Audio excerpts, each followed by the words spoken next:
তোমাকে আমার ভালো লাগে। কেন ভালো লাগে আমি জানি না। ভালো লাগার কারণটা যদি জানা হয়ে যায় তাহলে ভালো লাগা ওই নির্দিষ্ট কারণে আটকে যায়। আমি চাই তোমাকে আমার ভালো লাগে, কারণে অকারণে ভালো লাগে। একটু মিষ্টিমুখ করা যায়? মিষ্টি মুখ এখানে?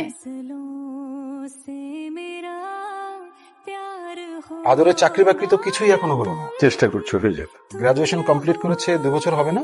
না, 1.5 বছর। 1.5 বছর তো কম সময় না। চাকরি হয়ে গেলে তো এতদিনে 1.5 বছর অভিজ্ঞতা হয়ে যেত। চাকরির বাজারে তো অভিজ্ঞতার ভ্যালু বেশি। একটা ইন্টারভিউ দিয়েছে, খুব ভালো হয়েছে। জবটা হয়ে যাবে না? হয়ে গেলেই ভালো। এতগুলো টাকা খরচ করে প্রাইভেট ইউনিভার্সিটিতে পড়ালেন। আপনি কোনো টেনশন করবেন না। ওর যদি চাকরি না হয় তাহলে আপনি আমাকে বলবেন। আমার সাথে অনেকে জানাশোনা আছে।